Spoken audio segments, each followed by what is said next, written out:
Chapter 32, An Almost Clever Rat. As always, thank you to those of you who review, it really helps me. Chapter 31, An Almost Clever Rat by Lord Silvere. Shrouded in darkness, Harry stood near the gate of a large estate, which was located near a village situated deep in the Albanian forest. Narcissa's information had proven accurate and had led Harry to where Lucius and Draco were staying, a small castle owned by the Morina family. The Morinas were Albanian purebloods loosely affiliated with Lord Voldemort and anything that seemed dark. They did not necessarily take orders from the Dark Lord, but most Death Eaters knew that those who served Voldemort could find lodging and aid with the House of Morina during their trips to all through Albania. From what Harry could ascertain, Wormtail had made use of the Morina's hospitality before Voldemort's orders that he was to be taken prisoner and returned to England had spread widely enough to make Wormtail's travel difficult. For the Malfoys, tracking pedigree this far had been child's play, especially since the Morinas had contacted the Death Eaters as soon as they had realized that they had given aid to a fugitive.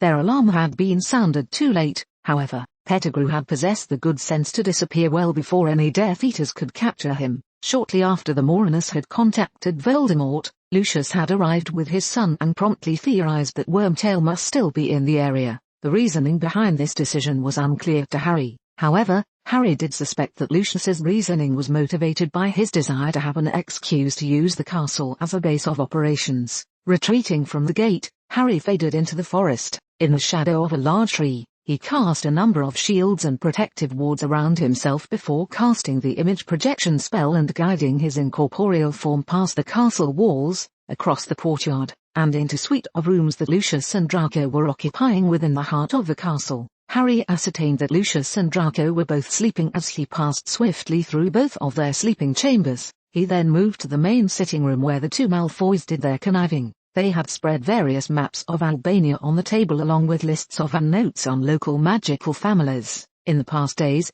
Harry's tracking charms indicated that the Malfoys had not left the castle once. Given that none of Lucius and Draco's papers had been moved from their position the night before, Harry concluded that the Malfoys had made no progress in tracking Pettigrew. He even wondered whether they had even given their assignment from Voldemort a second thought in the more recent days. Seeing that there was no point in lingering, Harry cancelled the image projection spell and found himself back with his body in the forest outside of the castle. He removed the protection spells and separated from the forest outside the castle to a clearing just outside the nearby village. Careful to stay within the shadows, Harry moved through the village toward the small pub in which he had been able to rent a room despite his inability to speak the local language. Just before emerging from obscurity and into the bustle of the pub, Harry cast a number of charms on himself. His face and skin aged and hair lightened to grey while the rims of his glasses became thicker and adopted a tortoise-shell design. Harry was now the harmless novel writer here in Albania to scope out the territory for his latest wizard vampire novel. While publishers had not quite yet gotten around to publishing his prior works, he was sure that the manuscript on which he was working would be his big break. Then, mostly anonymously, Harry entered the pub, shambled toward the staircase, and made his way up to his room where he warded his sleeping chambers extensively with protection charms before retiring to bed. Announced by a faint popping sound, Bellatrix appeared in the basement of number 2 Privet Drive and withdrew a small box from her pocket. Setting the box on the floor, Bellatrix waved her wand, and a quick enlarging charm transformed the box into a large trunk. Some more wand work opened the box and summoned from its seemingly bottomless depths a couple of dozen boxes of ceramic tiles along with a number of other construction supplies. Just as Bellatrix finished unloading the trunk, the doorbell rang. Hastily, she shut the trunk and pushed it into a corner before running upstairs, casting glamour charms on herself with practiced ease. She opened her front door to find a Muggle contractor and his 6 employees standing on her porch. "Mrs. White?" he asked. "Yes," Bellatrix admitted, the timbre of her voice a little bit brighter than was normal. "We're here for the work on your house," the contractor said, his eyes peering past Bellatrix at the inside of the house. "Of course," Bellatrix said, swinging the door wide open and motioning for the contractor and his workers to come in. "I will show you everything, explain what I need, and then get out of your way for the rest of the day." She proceeded toward the basement, the contractor following her only after directing his workers to start unloading their equipment. "I already explained to you what it is I want done in the kitchen, bedrooms, and living area," Bellatrix said as she stepped down the stairs, the contractor following her. "If you are faced with a decision regarding the Copyright sign, Core. Use your judgment and know that I will reimburse you accordingly. I am not going to be very fussy about those parts of the house, right? The contractor said gruffly, his voice reflecting a happy medium between being pleased at having free rein and annoyed at having to do more than follow precise design instructions. However, as I mentioned on the phone, I am going to be demanding when it comes to the basement's corner storage room over there, Bellatrix said as they reached the place where she had deposited the ceramic tiles and construction supplies. As long as your instructions are specific and make sense, there should not be a problem, the contractor declared as he tilted his head to catch a view of the room through the partially open door. Indeed, Bellatrix said, making a great show of ripping open one of the boxes of ceramic tiles. I want you to cover the floor, walls, and ceiling with these tiles. She picked one up. I understand that the normal practice is to allow plenty of room for grout. I do not want that. I want no space whatsoever between each tile. If the tiles are not even enough, cut, sand, or grind down the edge. The contractor was nodding, though looking at Bellatrix slightly askance. However, Bellatrix continued, flipping over this ample tile, you must not install any tile that does not have this design in its entirety on the back. The contractor stepped closer to Bellatrix and looked down at the tile. An extremely complicated design of symbols and lines had been etched into the back of the tile near the center. Very well, he said. Understand, Bellatrix said, I will have a way of testing whether you have done this properly. If you have not done it properly, I will not be pleased. Never fear, Mom, the contractor said, taking the tile away from her hands. My boys can do a fine job of this. However, he said as he flipped over the tile and looked at the marble pattern, if we focus on making sure your back symbol is proper, we're likely to have trouble with getting the top design lined up with each tile. Bellatrix looked at the wavy marble design on the ceramic tile with a conniving smile. That is perfectly all right with me. After all, it is just a storage room. It is not as if I have to stare at the walls all day. Of course, Mom, the contractor said, returning the tile to the package from which Bellatrix had retrieved it. Bellatrix nodded and motioned to several buckets near the boxes of tile. I would also prefer if you used that material to glue the tiles in place. As you wish, said the contractor, looking at the buckets dubiously. Bellatrix proceeded upstairs alone and made her exit, leaving the workers to their job. As she departed from her front yard, she noted that Petunia Dursley was watching the workers unload materials and equipment from one of the contractor's trucks. Bellatrix caught Petunia's eye and waved smarmily, knowing full well that Harry's pseudo-aunt would be embarrassed at being spotted and simultaneously jealous that she was not getting a new kitchen, bath, and basement dungeon. Your husband has been slothful, Voldemort hissed, his pincer-like fingers wrapping around Narcissa Malfoy's throat and lightly squeezing. Her eyes bugged out as she tried in vain to take a breath of air. Eventually, wanting an answer, Voldemort loosened his grip slightly. Narcissa let out a very loud gasp, resisting the urge to hyperventilate. She spoke. He has diligently been searching, my lord, I swear. He should have brought Pettigrew back by now, Voldemort intoned. Instead, he sits and waits. I am confident that he has a plan to lure Pettigrew to him, Narcissa breathed out, knowing no such thing for sure. Desperately, she realized that she needed to sell the impression that it was only a matter of time before Pettigrew fell into Lucius's hands. If Voldemort decided that Lucius was not likely to succeed, he would send someone else or go himself. Neither alternative boded well for Draco, even if Bellatrix could be trusted to exert her full efforts on Draco's behalf. Voldemort continued to gaze at Narcissa as if he was savouring the terror in her eyes. Slowly, he let his hand drop before suddenly bringing it up and slapping her viciously across the face. Tell Lucius that I want results immediately. I will, my lord, I will, Narcissa whispered as Voldemort moved toward the center of the circle of Death Eaters gathered in one of the rooms of Malfoy Manor. You, Voldemort barked, suddenly approaching one of the Death Eaters who had the good fortune to be able to remain masked in front of his fellows. What have you found on Ashworth Little? The Death Eater replied timidly. Bellatrix Black, his alleged wife, has been seen in public several times. Professor Dumbledore even invited her to teach a class on dueling and the dark arts. Narcissa closed her eyes. Please don't ask me about my sister, she begged as she watched Voldemort stalk among some of his loyal followers. It could be that Mrs. Black is behind these ghost attacks, one of the Death Eaters in good standing suggested. Perhaps, Voldemort acknowledged. Perhaps, he paced silently, before suddenly turning to the masked figure that Narcissa knew was Severus Snape. What is known of Ashworth among your contacts? Voldemort demanded. Still, you're nothing more than is generally known, Snape said. They have interacted with Bellatrix Black. From what I gather, she is reticent concerning her whereabouts these past years and has said little about the late Professor Ashworth. The late Professor Ashworth, Voldemort hissed questioningly, his whisper slicing the thick atmosphere like a razor. Are you so sure that Harry Ashworth has passed on? Snape shifted, almost imperceptibly shifted his weight, somehow maintaining his cool mask in the Dark Lord's presence. Bellatrix Black is the same brat she always was. She has set her eye on smithing your perhaps political influencer and is using whatever resources she has to get it. In this case, she has the mysterious past of her deceased lover with which to frighten people. The symptoms of your diagnosis are certainly there,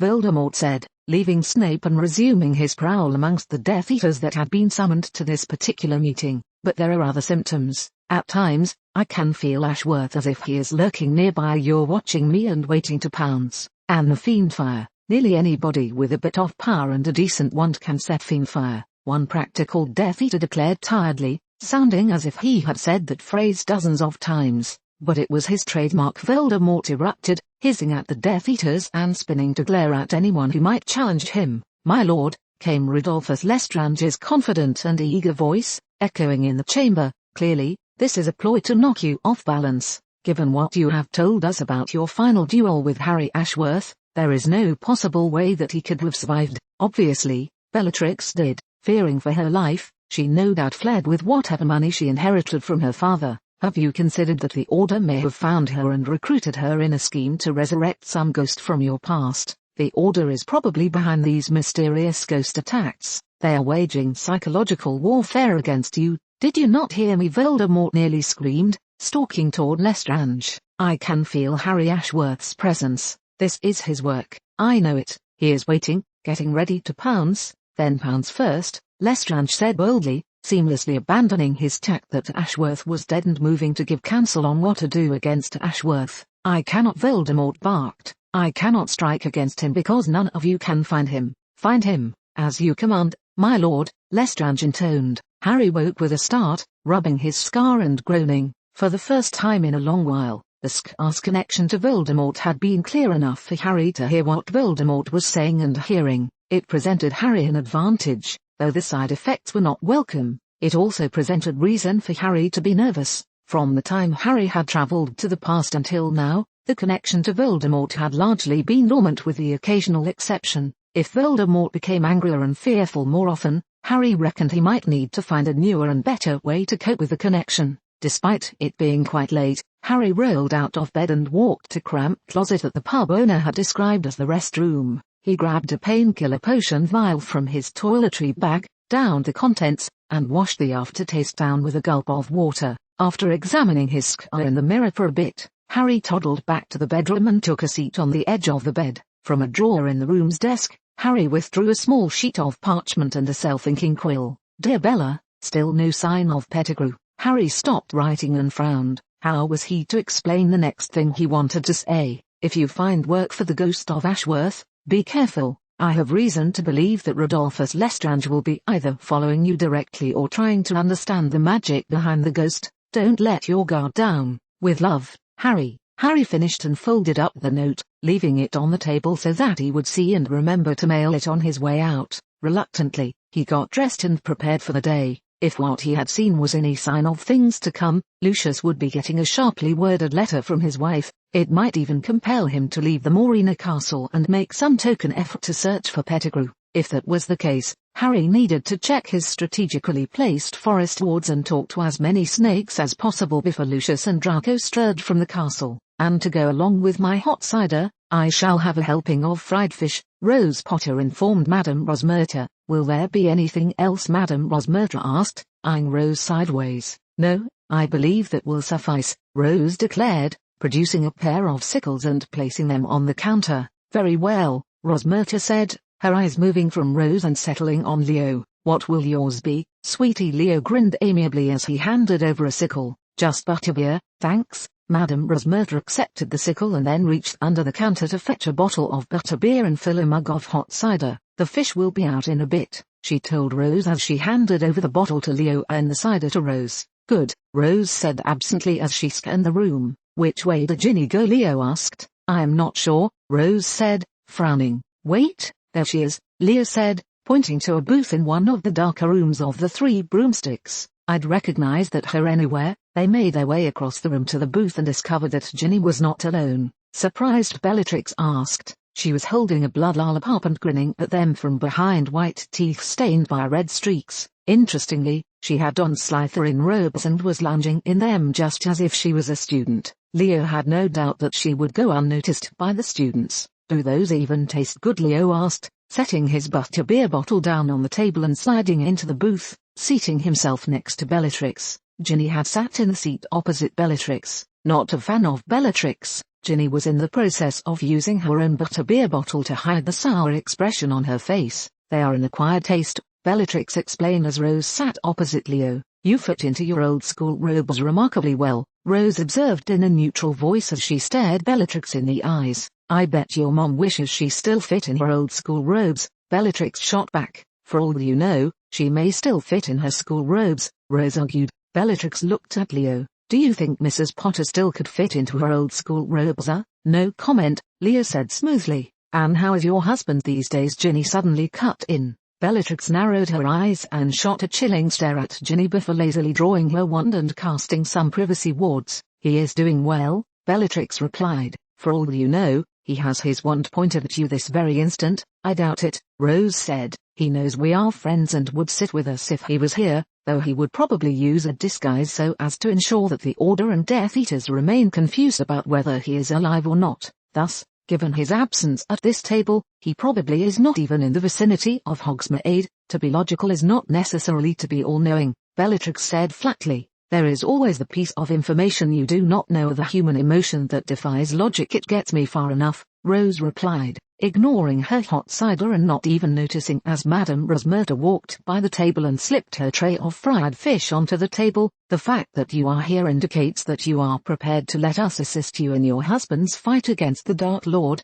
"It is my fight, too," Bellatrix snapped. "Phrase it as you will," Rose said dispassionately, suddenly discovering the presence of her fried fish and taking a bite. "What can we do?" then Ginny asked in a slightly sharp tone of voice. "I am in the market for more things like that diary," Bellatrix said. "We don't really run across you-know-who memorabilia that often," Leo told Bellatrix. "True," Bellatrix admitted. "However, you are uniquely situated. You parents are members of the Order. You might hear things that I would find interesting." "We are not going to spy on our parents for you," Ginny declared. Bellatrix ignored her. "You are also uniquely situated because you are inside Hogwarts. The Dark Lord spent a lot of time at Hogwarts. Some of the people you know were acquainted with him while he was at Hogwarts. Talk to those people, try to trace his movements, search the Chamber of Secrets more thoroughly for secrets. Keep track of everything you learn and report to me." Rose was frowning. "Do you think there is something like the diary hidden in Hogwarts?" Bellatrix paused for a moment.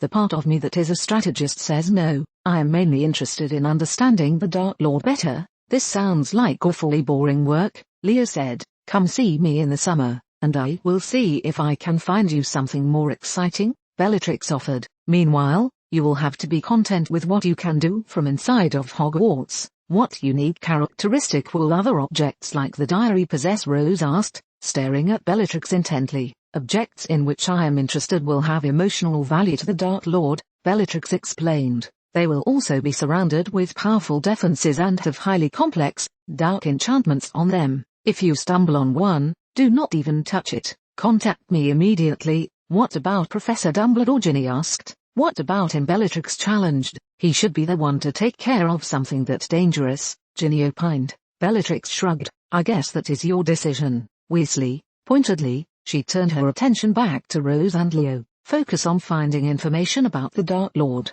Get first-hand accounts. Take note if anybody mentions specific location for which the Dark Lord may have sentimental feelings. Harry and I will visit those places and search them. If it is summer by then, perhaps we will take you along." "Fair enough," Leo said. "We'll let you know if we stumble on anything." "Thank you," Bellatrix said, sticking the blood lollipop in her mouth and crunching down on it. "Now, if you would be so kind as to let me out of our booth, I will be on my way." Leo obliged her, and soon the trio was alone. Sitting back down, Leo looked at Rose, who seemed to be deep in thought. "So as such an object located inside of Hogwarts, we shall have to see if I can see Rose said slowly as she munched on a piece of fried fish and stared off into space. Apparently, Voldemort's words of encouragement had reached Lucius and Draco, for they had departed from the Morinus hospitality and had tracked Pettigrew to another village. In actuality, they had proceeded down a road leading to a village located slightly deeper in the Albanian forest,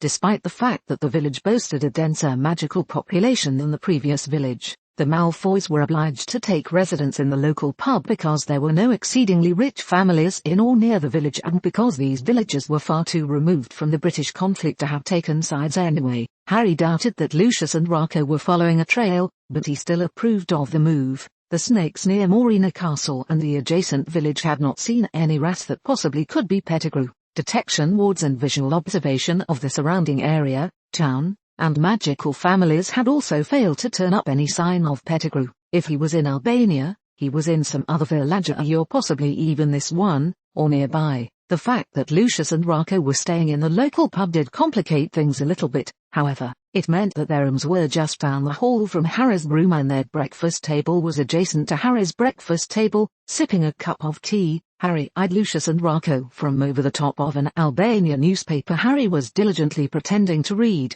though he supposed he could get away without the ruse. After all, Draco hardly paid attention to anyone else in the room, and Lucius was preoccupied with a list of magical families in the area. I think we shall start with the families further out and work our way in, Lucius told Draco. Unless we detect immediately that they are kindred spirits, we shall merely satisfy ourselves with a few questions. What's the point? Draco asked. We're never going to find him, he cannot stay hidden for long, Lucius said smoothly. Besides, we must be able to demonstrate that we have made our best efforts. Harry decided that he was sick of the newspaper and promptly folded it up. Taking a last sip of his tea, Harry stood up and departed from the dining room, leaving a few extra nuts as a tip for whoever cleaned the table. With a little bit of preparation, he would be able to tail the Malfoys closely while simultaneously setting detection wards and interviewing the local snakes. This way, Mom, the receptionist directed, as she stood from her desk and drew a wand.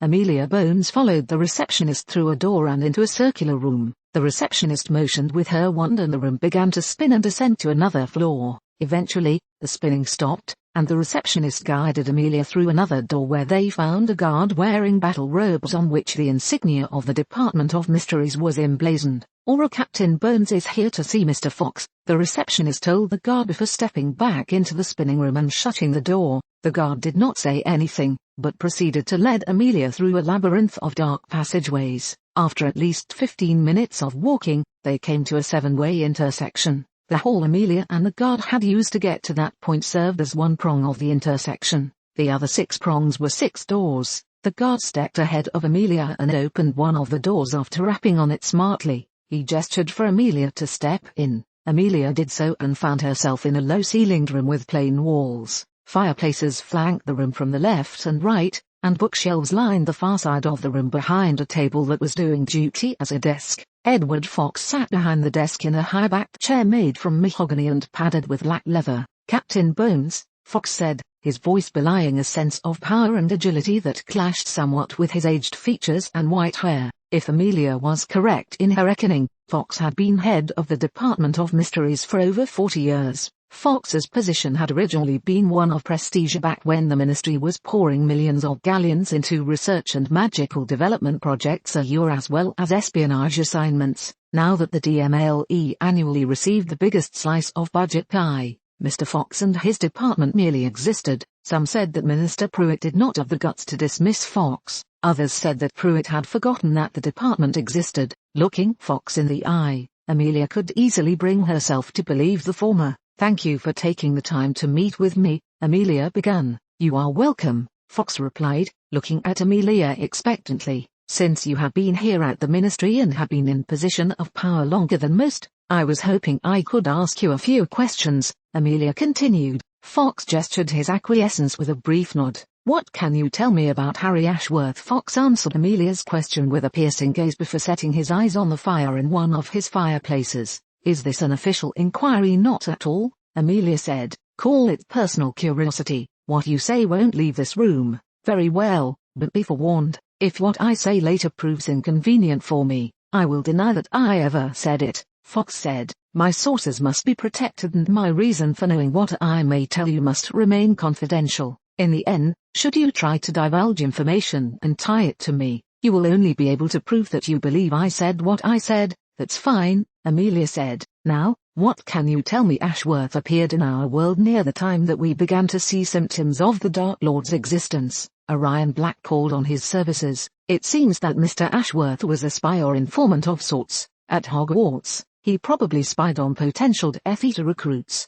Later, he developed into an advisor to Minister Black. After Orion Black's death, Ashworth played a part in influencing some of Minister Black's decisions for the short amount of time that Cygnus survived his elder brother. You say he appeared in our world, Amelia said slowly. What do you mean by that? There are no records of his birth, childhood, or education, Fox told Amelia. There are forgeries and there are official documents later drawn up by Minister Black, but as far as anyone has discovered, there is nothing original. Do you have ways to discover whether Harry Ashworth is alive or dead? Amelia asked. Yes, so, is Harry Ashworth alive? Amelia asked hopefully. Edward Fox smiled. That is a question I am not willing to answer. Why not? I think it is for the greater good, Edward Fox said. You can chalk it up as my contribution to the war against the Dark Lord. You do realize that I can make official inquiries with Gringotts and with certain record-keeping departments in the ministry, not if I have taken steps to suppress and silence your potential sources,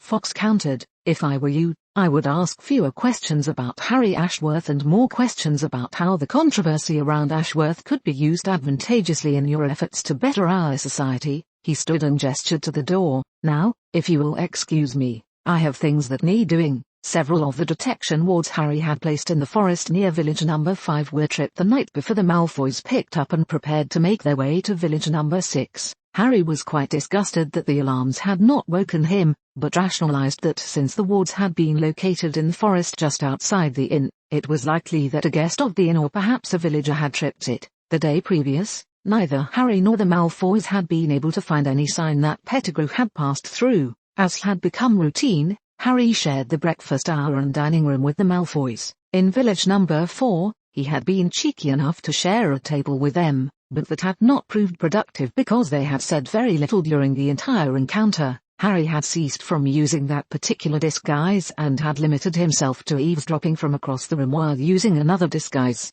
The Malfoys finished their breakfast and retreated to their rooms to pack. Harry, already having packed his belongings, leisurely finished his breakfast before making his way to the front desk to pay his tab. Dear cousin, Sirius said, plastering a smile on his face as he and Alastor Moody approached Bellatrix in a posh Muggle restaurant located in Liverpool. Nonplussed, Bellatrix shook her head in annoyance. I hope that an awkward family reunion is not the true reason you asked me to meet you. It's the free food, actually, Sirius said, sitting down at Bellatrix's table and motioning for Moody to do likewise. You're buying, right? Bellatrix shrugged. If you can finish your meal before I decide to leave, you might be in luck. She reached for her wine glass and took a sip before picking up her fork and eyeing the steamed vegetables on her plate. Waiter, Sirius called. Waiter, the ghost of Ashworth has not been very active of late, Moody said, trying to ignore Sirius and focus in on Bellatrix. I have been quite busy of late, Bellatrix replied. Multiple irons in the fire,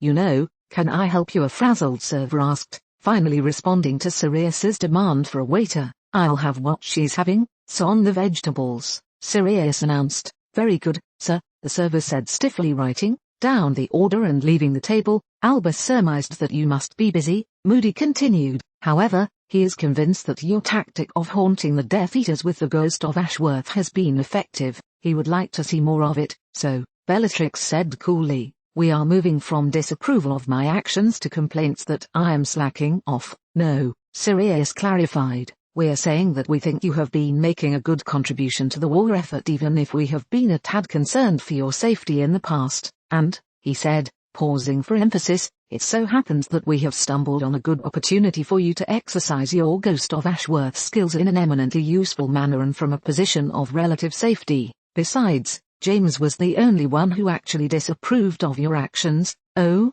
really? Bellatrix said, switching her fork into other hand and picking up the knife. The thing is, Moody said, we have detected a number of probes on the wards surrounding the burrow, which is of course, the residence of Arthur and Molly Weasley. We anticipate a Death Eater attack on that place very soon. And you want me to produce the ghost of Ashworth at the opportune moment and break up the attack, Bellatrix said, beginning to cut into her steak. That's part of it, Sirius said. Mostly, we would like to have an extra wand on hand, Moody said. If you were to agree to spend a few nights at the Burrow to be on hand in case of an attack, the Order would be quite beholden to you. The Order already is quite beholden to me already, I should think, Bellatrix said, taking a bite of meat. And that's why we are giving you this prime opportunity, Sirius exclaimed. We're telling you where an attack will occur well before it has happened. Think of how many hours it would have taken you to hunt down a Death Eater attack and foil it. Yes, Moody said, all you have to do is spend a few nights with Arthur and Molly. Maybe there is an attack and maybe there is not an attack.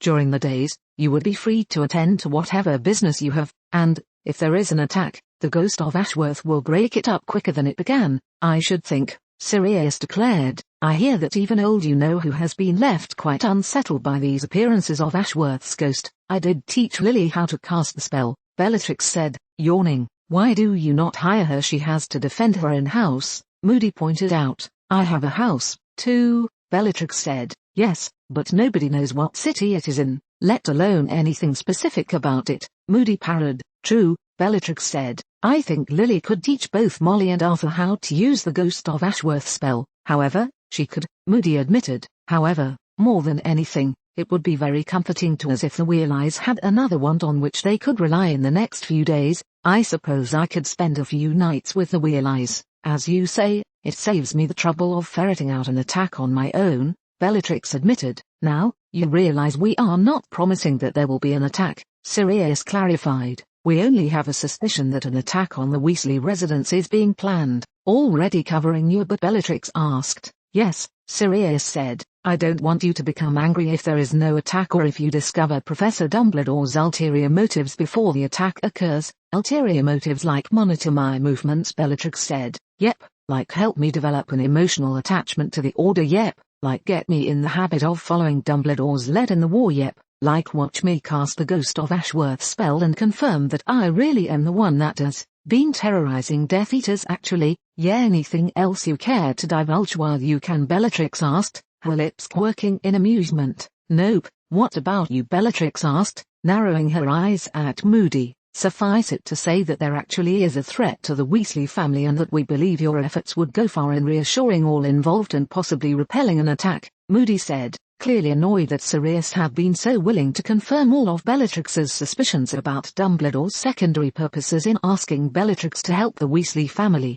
All right, Bellatrix said after finishing her last scrap of meat and taking a final sip of wine. Let me stop off at my place and pack a few things. I need some time to eat this, Sirius said as the server appeared with his order. Get a doggy bag, Bellatrix said, producing a Gringotts First National Bank of London credit card and handing it to the server as soon as the woman serving had placed Sirius's order on the table. You'll pay for this, Sirius complained as they waited for the server to return with Bellatrix's card and Sirius's doggy bag. I've just did, Bellatrix said. I mean there will be revenge for not letting me finish my food. Seriously, Bellatrix said deadpan, and before Sirius could respond, she continued, I will apparat back to my place and rendezvous with you by the lamppost. That should be acceptable, Moody said as the server returned, card and doggy bag in hand. Great, Bellatrix said. Do not follow me. Try and stop us, Sirius grumbled. Bellatrix shrugged and after waiting for Sirius to pack away his food into the doggy bag,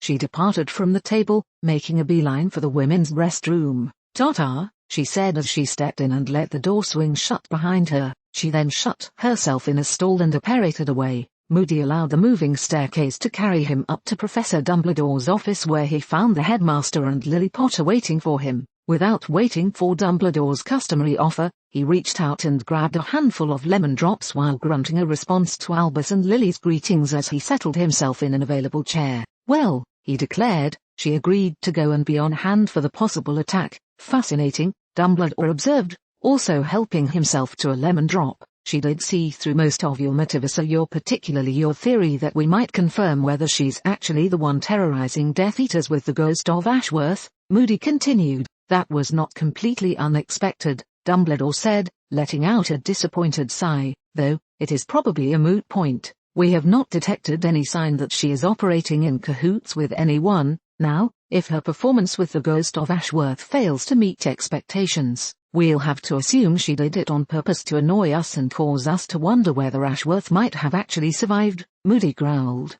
Yes, it is an aggravating situation, Dumbledore admitted. Did she show any sign of realizing that part of our motive is drawing her into a closer friendship with us? Lily asked. Moody shrugged. Yeah, though her phraseology for that sentiment was quite jaded. Sincerity on our part will overcome her cold heart, I think, Dumbledore observed. Lily was quick to jump in on this point. I think she was raised without a lot of love in her family. If Professor Ashworth died, she must have been so lonely, and then we show her kindness and affection, eventually making her part of our loving family, Moody said sarcastically. Lily glared at the retired Auror. That is precisely what we do. Dumbledore's eyes twinkled as he leaned back in his chair. I am not so sure Mrs. Black will allow her relationship with us to become that close. However, we must work to bring her into the Order, and then I think even into our inner circle if we can establish some sort of trust between us. Our inner circle? Lily questioned. Don't you think that is going too far? Dumbledore shook his head. Bellatrix Black was fighting this war before any of us. I also mentioned at a previous meeting that she has made more progress against Voldemort than all of us combined. And when I say that, I am not even taking into account the effect her Ghost of Ashworth ploy is having on the Death Eaters and Lord Voldemort. Moody was nodding, though perhaps a little bit grudgingly. I remember you saying that, but you have not yet let Lily and me into your confidence as to what Bellatrix has done that is so important. I am afraid, my friends, that tonight is not the right time to discuss that matter, Dumbledore said slowly. I want to corner Mrs. Black and discuss some of the details of the situation with her before I have the Order as a whole start taking action. I am not sure that you should be giving her that much influence in the Order, Lily opined. Dumbledore shrugged. I am now convinced that the prophecy regarding Lord Voldemort's downfall relates to her. How is that? Moody asked. Bellatrix qualifies as Daughter of the Stars, Dumbledore declared. Her father was Cygnus, named for the constellation. Her uncle was Orion, named for a constellation as well. She carries on their crusade. Undoubtedly, she is the Daughter of the Stars. Well, great, Moody said. I seem to remember, though, that Lord Black is the one who is equal to the Dark Lord, according to the prophecy. The last time I checked, Bellatrix isn't a wizard. It is possible that the prophecy was referring to the influence Lord Black could have beyond the grave. In that instance, it could be that Orion or Cygnus is the subject of the prophecy, Dumbledore speculated. And what does that do for us? Moody asked. Not much, other than remind us that we probably need Bellatrix firmly in our corner, Dumbledore said quietly. Bellatrix stowed her overnight bag on Ginny Weasley's desk. She could have packed more clothes for her stay at the Burrow, but had deliberately packed only enough clothes for one day. Thus far, her lack of clothes had proven to be an admirable excuse to depart from the Burrow during the day. Bellatrix had spent the last several days preparing for Pettigrew's arrival, researching Horcruxes, and gathering supplies. At night, she had slept in Ginny Weasley's room, her own wand and a couple of spare Wandle wands nearby. In effect, the Burrow was turning out to be a very nice bed and breakfast. After unzipping the bag, Bellatrix removed a briefcase-shaped container from the bag's bottomless depths. Case in hand, Bellatrix exited Ginny's room and made her way down the stairs where she joined Mrs. Weasley in the kitchen. Mrs. Weasley had just finished cleaning up dinner. You do realize that you are always invited to join us for dinner, don't you? Mrs. Weasley said. Of course, Bellatrix said as congenially as possible. It is just that I have so many errands that I often just eat out as a matter of course. Well, there's plenty of dessert left, Mrs. Weasley said, handing Bellatrix a small plate with a slice of pie. Thank you, Bellatrix said, accepting the plate. I am just on my way to work on your wards a little bit. Balancing the plate and case in one hand so as to keep her one arm free,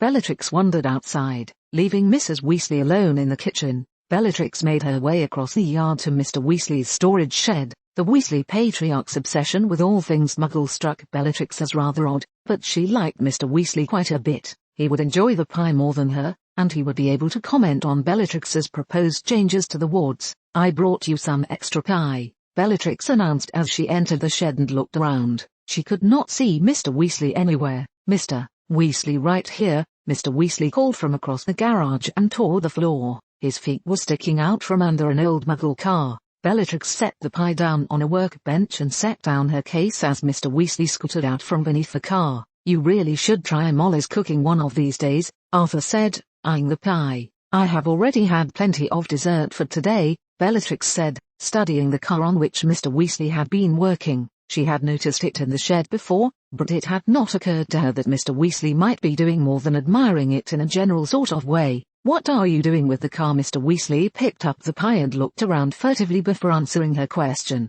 "I'm actually making some improvements." "What kind of improvements?" Bellatrix inquired. "Expanding space on the inside and in the trunk," Mr. Weasley said, setting down the pie plate and stepping over to the car. He opened the trunk and waved his hand around in it. "Back in the day when we had as many as 5 children attending Hogwarts, we were able to get all their trunks and the whole family into the car for the ride to King's Cross." "Impressive," Bellatrix said, eyeing the car enviously as Mr. Weasley continued to talk about the various modifications he had made to the Muggle automobile. "Of course, I don't drive it around all that much," Mr. Weasley concluded, picking the pie plate back up and preparing to take another bite of pie. "Then, of course, there is the fact that excessive use of it could raise trouble with the Ministry, especially if Muggles were to notice. I am quite sure your modifications help prevent detection," Bellatrix observed. "What is it that you do in the Ministry?" "By the way, I'm in the Muggle Liaison Office," Mr. Weasley said. "We have to keep the Muggles informed about this war, especially if and when some of them turn up dead because of Death Eater activity. We also try to discourage witches and wizards from taking advantage of Muggles, though mostly we focus on helping the Aurors protect the Muggles from Death Eaters." "I see," Bellatrix said, her mind not really focusing on Mr. Weasley's position in the Ministry. However, she let him continue describing his job for a bit before turning the subject toward where her thoughts were running. "Mr. Weasley, if I were to purchase a Muggle car, would you be willing to make some basic modifications on it? I would pay you, of course." "Well, I suppose I could," Mr. Weasley said slowly, "but you do have to realize that a lot of the modifications I've made on my car have just been experimental. I'm not sure it would be appropriate to magically modify a car for frequent use. It would be no different from me buying a car and using it without modifications," Bellatrix pressed. "And I am only asking for some very basic modifications. Your enlarged interiors, maybe a little bit of reinforcement in the event of an accident, that sort of thing." "Very subtle." Mr. Weasley furrowed his brow as he considered Bellatrix's request. "What kind of car are we talking about?" "I'm not sure yet," Bellatrix said. "I can pay by the hour or just a flat fee." "I'm not sure that pay would be appropriate," Mr. Weasley said. "After all, you have taken the time to help increase our defenses. It would be the least I could do to repay you." "Nonsense," Bellatrix said. "Being willing to modify the car and accept the money is more than enough of a favor to repay my efforts to help protect your house." Mr. Weasley shrugged. "All right, if you get around to buying a car, I'll see what I can do." "Perfect," Bellatrix said. She picked up the case she had brought out from the house with her. "I was hoping that I could take down some of your wards and replace them with some others I have developed. Can't you just put them up in addition to what we already have?" Mr. Weasley asked. "There's a slight chance that the new wards and the wards I want to take down would interfere with each other," Bellatrix explained. "Furthermore, the Death Eaters already probed your defenses. If they arrive and find a lot more wards than originally were present, they might retreat." Mr. Weasley tilted his head. "I thought the purpose was to prevent an attack. If extra wards would scare them away, why disguise that there are new wards? My wards have sing to them," Bellatrix declared. "Merely scaring the Death Eaters with an increased quantity of wards would only stave them off for a night or week. Letting them come in, get stung badly, and scared to death by the ghost of Ashworth will keep them away for a lot longer." "If you say so," Mr. Weasley said, reluctantly assenting to Bellatrix's plan. "I'm not sure you will be able to take down those wards. However, my son Bill is quite a hand at that kind of thing, and I had him put them up. They are very good wards," Bellatrix admitted as she began to exit Mr. Weasley's shed. "But I do not anticipate any difficulty in implementing my new ward scheme." After the wards in Village Number 6 were not only tripped during the night, but tripped in such a way that Harry was again not woken immediately, Harry began to suspect that he, the Malfoys, or both were being followed and observed by somebody. Harry was very careful to observe his trail in the general area for followers as he followed the Malfoys on their journey to Village Number 7. Unfortunately, he was unable to detect anything, and he and the Malfoys arrived in Village Number 7 at about the same time without any sort of incident. Village Number 7 was a rather dismal sort of place. Out of all the Albanian villages he had seen thus far, Village Number 7 proved to be Harry's least favorite. Harry stealthily made his way around the village while the Malfoys headed for the local tavern to inquire after some rooms to rent for a night or two. The village was small enough that every resident knew every other resident. This made Harry an undoubted stranger in their midst. The village's location deep in the Albanian forest also made it so that few if any of the villagers spoke English. The language barrier frustrated Harry quite a bit, though the hostile atmosphere led him to believe that even if there was no language barrier, the villagers would not want to speak to him. After a suitable amount of time had passed, Harry made his way to the tavern to inquire after a room for himself. The barkeep did not speak a word of English and did not seem pleased to see Harry, or rather, the aged wizard's countenance that was Harry's disguise. However, Harry's gold spoke for him and the barkeep led Harry to an extremely small room. Harry tried to act grateful, deciding that he would rather not have his clothes make contact with any of the surfaces in the grungy room. Harry skipped unpacking and made his way down to the back of the inn. There, Harry began laying out his usual array of detection wards, also adding a few extra twists to ensure that he was alerted if they were tripped. Harry walked into the inn and headed for the front to see if he could purchase some dinner. There, he found the Malfoys conversing with the barkeep in Albanian. Wishing that he could speak Albanian, Harry took a seat and hoped that whoever functioned as the server in the place would take pity on him and offer to bring out some food. It turned out that Harry was doomed to spend quite a bit of time waiting. Eventually, the Malfoys stopped speaking with the barkeep,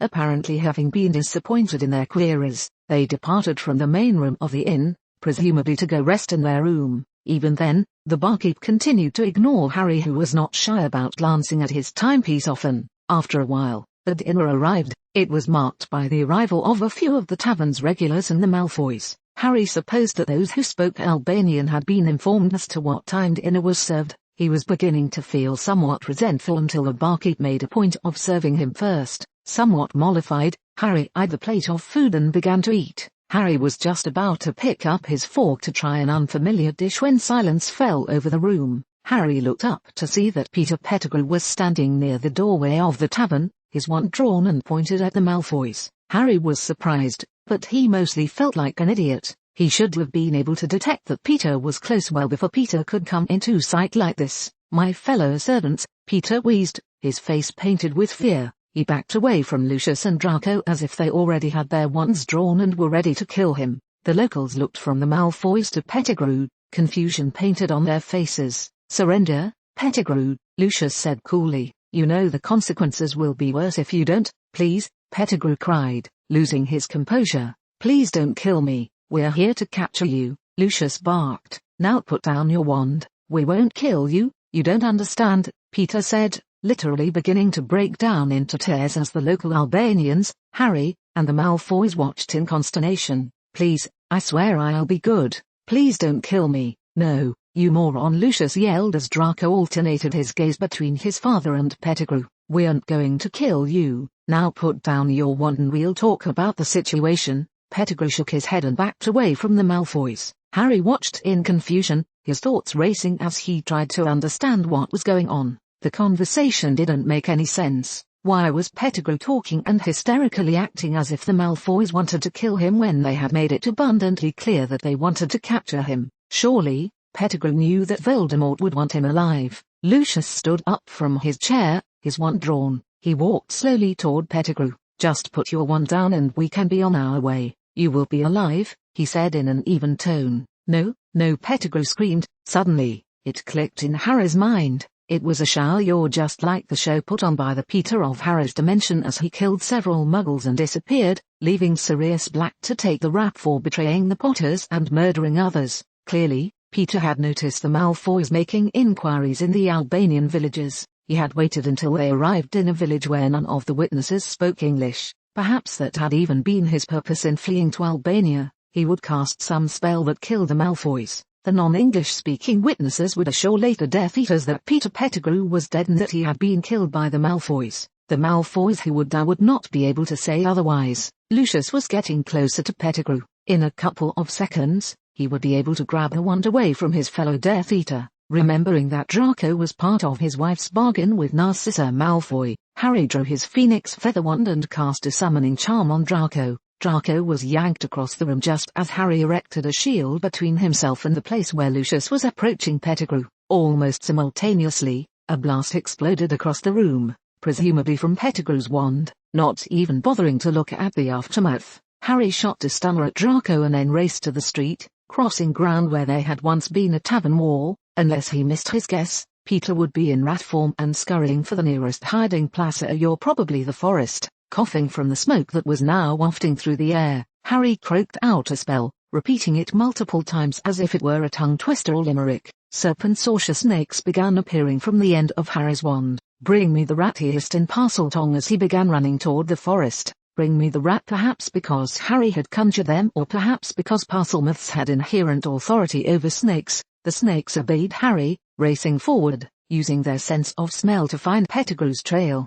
"This way," hissed one of the snakes as it slithered rapidly in a diagonal slant toward the forest. Several of the snakes also caught whatever scent the first snake had found and also began slithering toward the forest. Harry started running after them, and for a moment, he thought he could see Pettigrew in his rat form scurrying toward cover in the forest. However, Harry simply was not able to run fast enough. Realizing that his tactics needed to change, Harry stopped, grabbed his shrunken trunk from his robes, enlarged it, and threw it open. Inside, he found an Nimbus 2001 that Bellatrix had acquired on one of her supply shopping trips. Initially, Harry had been annoyed that she had taken upon herself to select a broom for him, or he would have rather had a firebolt. Now extremely grateful for Bellatrix's initiative, Harry mounted the broom and zoomed into the forest, hot on the trail of his snakes and Pettigrew. The snakes were hissing loudly enough that Harry was able to catch up with them, hindered only slightly by the necessity to weave in and out of the trees as he zoomed through the forest.